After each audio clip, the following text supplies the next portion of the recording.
I think if I really look at the past decade and what marketers are really doing to engage customers has changed literally beyond recognition.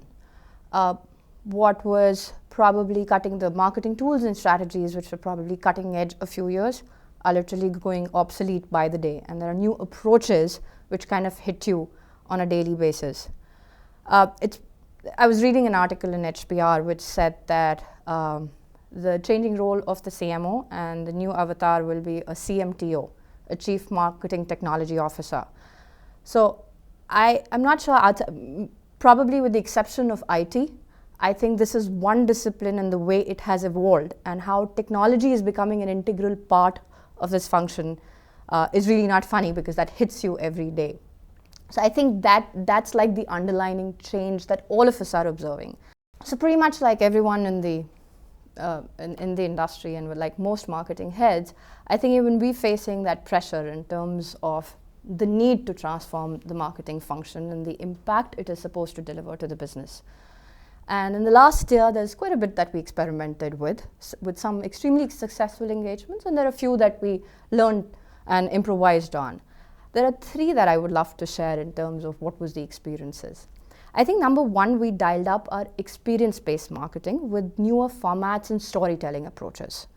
We really pushed our teams to switch from thinking and planning format first to actually making experience and storytelling the core.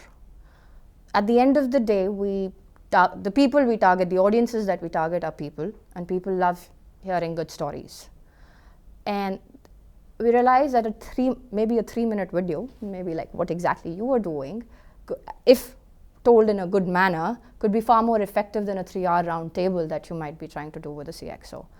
Sounds intuitive, but just to get out of that mode, that it is not anymore in person, and the same thing can be delivered through a digital format as well, and how do you make it real, is something we're experiencing, experimenting, and landing that.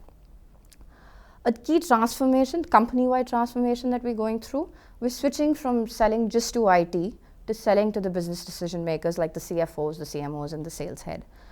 A key charter that I and my team have on hand is, how do you change the perception of brand Microsoft as that of being a Windows and Office company which sells to the IT, to actually a strategic business partner which can help address a CFO's business challenge as well.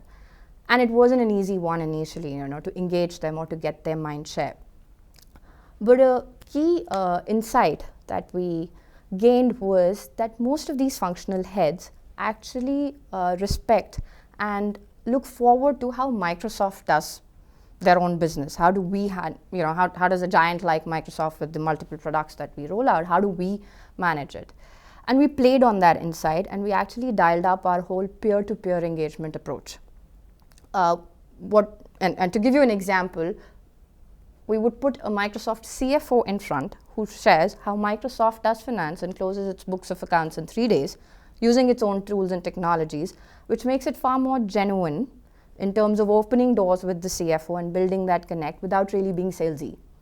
So it's more of a best practice that you've ended up landing, but at the end of the day, using your own tools and technologies. So we've kind of extended that, not just with the CFOs, but with the sales head and the CMOs and HR heads. So that's kind of working really well for us.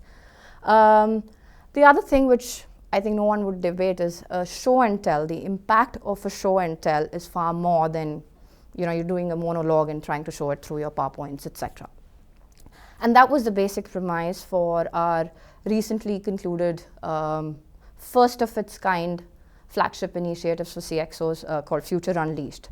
We had over 3,000,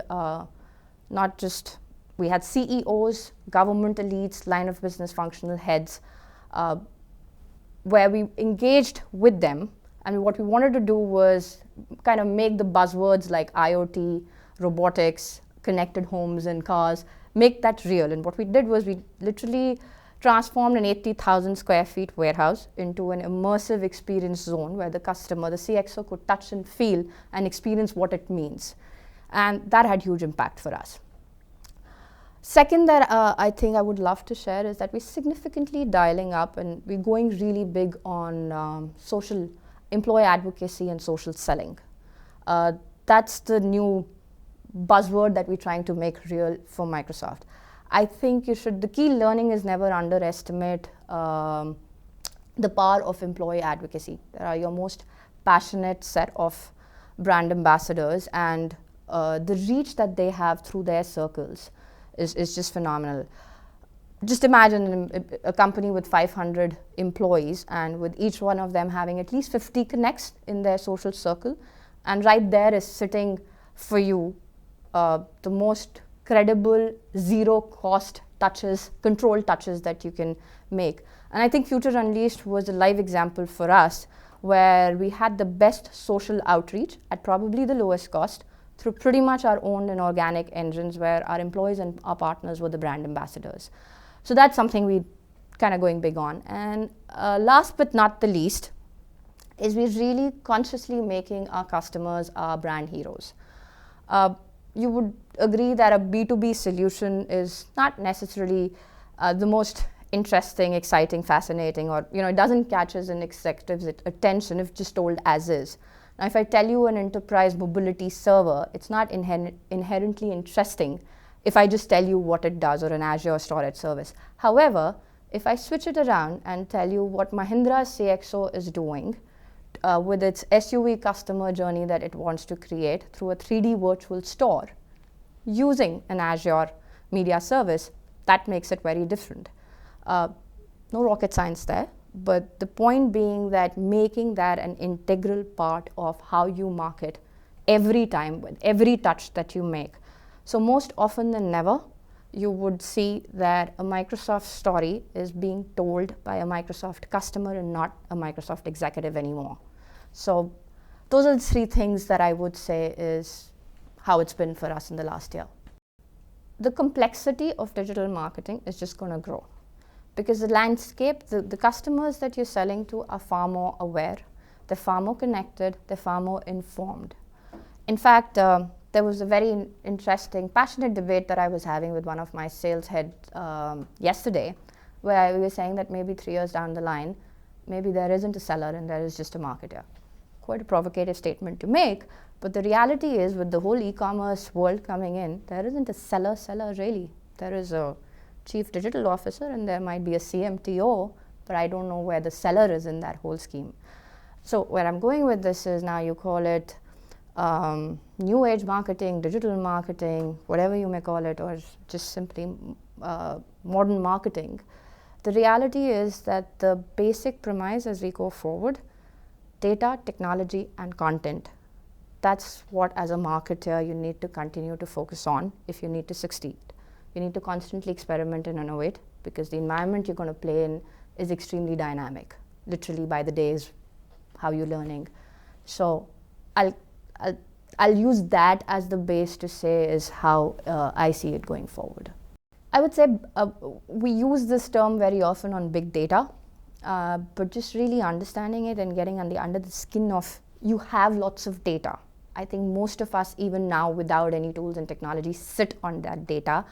But what do you do with it? How do you use it? There are very few of us, at least when I talk to my peers, there are very few of us who really crack that, at least in the legacy, not the new age companies, but the legacy companies, especially the B2B marketers. We really need to crack that code. And related to that, the second point I would say is where all your marketing automation tools really come to play. There are plenty out in the market, which is the right one for you, and what's that big data strategy and content strategy that you want to use with these automation tools is what the focus for us will be to kind of really make it real and make it different.